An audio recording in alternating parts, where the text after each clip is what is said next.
Magandang araw kaibigan! Tuloy po kayo sa Felicidad's Channel. Sa mga kwento ng buhay at pag-ibig na hinalukay sa natatagong baul ni Felicidad. Pero bago po tayo magpatuloy, huwag niyo pong kalilimutan na i-like ang video, i-subscribe ang channel, at i-click ang notification bell para lagi kayong updated sa mga parating pa na upload.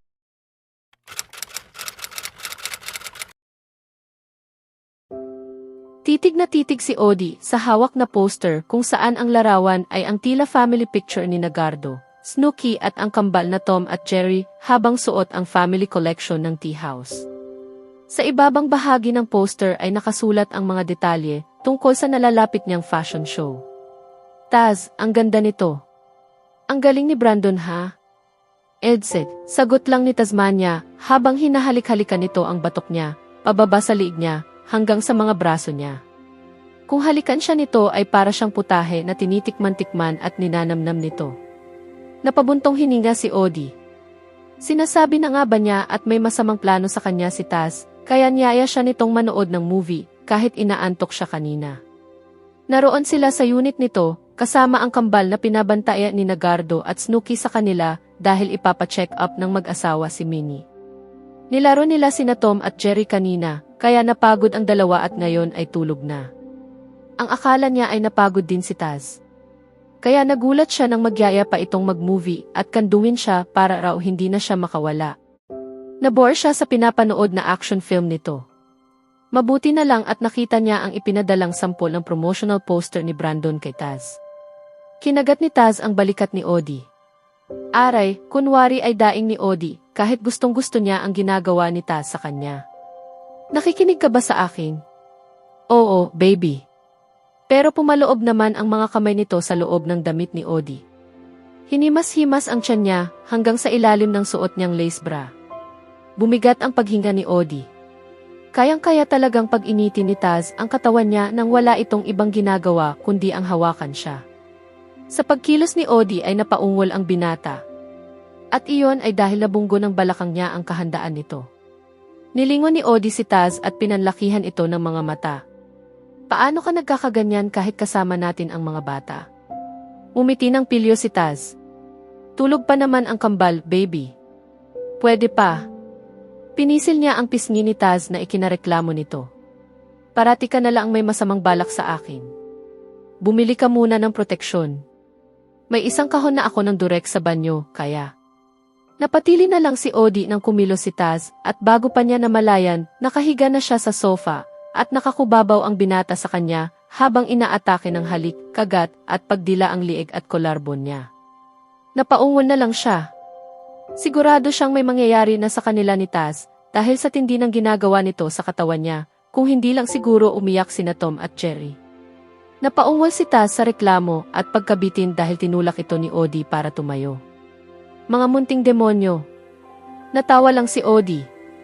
Sabi ko naman sa iyo, sandali lang magnap ang mga bata. Baby, ano ang gagawin natin dito? Tiningnan niya ang matigas nitong harapan at napangiti ng may pilyang kislap. Natutuwa siya na may kakayahan siyang buhayin ang pagkalalaki ng nobyo kahit wala siyang ginagawa. Maligo ka muna ng malamig, baby. Sisilipin ko lang ang kambal. Mahuhuli rin kita balang araw, baby, pabirong banta ni Taz kay Odie, bago ito tumayo at siniil siya ng halik sa mga labi. Saka ito dumiretso sa banyo. Si Odie naman ay dumiretso sa kambal na umiiyak pa rin habang nakahiga sa kama. Pero nang iabot naman niya ang gatas ng mga ito ay natahimik na. Habang pinapanood ang pagtulog ng kambal, tumunog ang cellphone niya at nakatanggap siya ng text sa hindi inaasahang tao. Pakiusap, dalawin mo ang anak namin, Odie. Maaari mong isama si Taz. Nakahanap ka ng mabuting lalaki, iha. Muntik nang mapaluha si Odie dahil sa sinabi ni Tita Paulina, ang ina ni Pluto. Tita, kahit ho may mahal na akong iba, gusto kong malaman niyo na hinding-hindi ko makakalimutan si Pluto. Siya pa rin ang una kong minahal. Naroon si Odie ngayon sa musileo ni Pluto para sa 3rd death anniversary ng namatay na dating kasintahan. Naroon din ang ama ni Pluto na si Tito Deus at si Phaethon. Ganoon din si Taz na mukhang dinidibdib ang pakikipag-usap kay Pluto dahil kanina pa ito tahimik lang na nakatitig sa puntod. Ngayon lang niya nakitang ganoon kaseryoso ang nobyo, pero hinayaan na lang niya dahil alam niyang hinihingi nito ang basbas ni Pluto para sa relasyon nila. Hinila siya ni Tita Paulina kanina palabas ng museleo dahil may kailangan daw silang pag-usapan. Ang totoo niyan, alam na niya iyon dahil sa natanggap niyang text message dito. Kaya nga pinaunlakan niya ang imbitasyon nito. Hinawakan ni Tita Paulina ang mga kamay ni Odi at nangilid bigla ang luha sa mga mata ng ginang. Iha, patawarin mo sana ako sa lahat ng masasakit na salitang nasabi ko sa iyo noon. Minahal kita na parang sarili kong anak, kaya talagang gusto kitang maging bahagi ng aming pamilya. Nasaktan lang ako sa mga naging chismis noon. Akala ko kasi madali mong napalitan ang anak ko. Alam ko na ngayon na naging makasarili ako. Hindi ko gustong saktan ka. Kalimutan mo na ang mga nasabi ko noon. May karapatan kang sumaya, iha. May karapatan kang magmahal uli. At sa nakikita ko sa bago mong nobyo, mabuti siyang lalaki. Sigurado akong kung saan man naroon si Pluto ngayon, masaya siya para sa iyo. Nangilid na rin ang mga luha ni Odi, pero nagawa pa rin niyang umiti. Salamat po, tita. Salamat po. Niyakap siya ng ginang. Papalayain na kita ngayon, Odi. Pero palagi kang magiging bahagi ng aming pamilya. Huwag kang mahihiyang lumapit sa pamilya namin, okay? Opo, tita, naiiyak na sagot ni Odi. Maya-maya lang ay nagkatawanan na sina Odi at Tita Paulina. Magkaangkala ang mga braso nila nang bumalik sila sa museleo. Sinalubong sila ni Phaethon na gusto raw siyang makausap at pinagbigyan naman niya ang binata. Ang gusto ko sana, ako ang magmahal at mag-alaga sa iyo para kay kuya, pagsisimula ni Phaethon, pero mukhang hindi na itong sineseryoso gaya noon. Pero nakikita ko namang kayang-kayang gawin iyon ni Taz, kaya pakakawalan na rin kita, Odi. Pabirong umirap si Odi. Dapat mo na uli akong tawaging ate. Nakangising umiling si Phaethon. Hindi ko gustong tawaging ate ang unang minahal ko. Phaethon. Umiti lang si Phaethon. Odi. Kung nagbibiro si Phaethon o hindi na malalaman ni Odi dahil hinila na uli siya ni Tita Paulina papasok sa museleo dahil paalis na raw ang mga ito. Pagkatapos ay marahang itinulak siya ng ginang papunta kay Taz. Pagkatapos ay nagpaalam na ito at sina Tito Deus at Phaethon para daw bigyan silang tatlo ng pribadong oras. Siya, si Taz, at syempre si Pluto. Hey, bati ni Odi kay Taz, sa kapabirong binunggo ang balikat nito. Ano ang sinabi mo kay Pluto? Sekreto na namin yon, nakangising sabi ni Taz, sa kanilingon si Odi. Pero dapat mong malaman na nangako ako kay Pluto na aalagaan at mamahalin kita habang buhay. Lalaki sa lalaking usapan yon. Makakaasa kang tutuparin ko ang pangako ko. Dapat lang, dahil mumultuhin ka ni Pluto kapag sinaktan mo ako, nakangising sabi ni Odi, sa kabinalingan ang puntod ng namatay na dating kasintahan.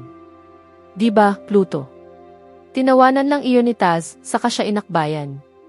Alam mo, Odi, kahit nawala na si Pluto, hindi pa rin natatapos ang papel niya sa buhay mo. Sa tingin ko, binabantayan ka niya hanggang ngayon. At gusto kong maniwala na gumawa siya ng paraan para magkakilala tayo. Napangiti si Odi, naaalala kung gaano kabait ang dating kasintahan sa kanya noong nabubuhay pa ito. Yon din ang tingin ko. Noon pa man, parati nang inuuna ni Pluto ang kaligayahan ko. Siya ay mabuting tao. Opo, siya nga, pagsang-ayon ni Odi. Maya-maya ay biglang nag-amoy rosas sa museleo, kahit hindi naman rosas ang mga bulaklak na naroon. Pero mabilis ding nawala ang amoy. Hala, nagparamdam si Pluto, nanlalaki ang mga matang sabi ni Odi. Natawa lang ng mahina si Taz, mukhang hindi natakot sa nangyari. Sa tingin ko, ibinigay na niya sa akin ang permiso niya sa hiningi ko sa kanya kanina. Ano ba ang hiningi mo kay Pluto, ha? Naku, curious naman ako. Kinuha ni Taz ang kamay ni Odi, dinala iyon malapit sa bibig nito saka iyon masuyong hinalikan. Sekreto, baby. Sa amin na lang muna ni Pluto yon. Sa susunod na kabanata, aasahan ni Odi ang mas malalim na pagtuklas sa relasyon nila ni Taz, habang sabay nilang hinaharap ang alaala ni Pluto at ang mga bagong hamon sa kanilang pagmamahalan.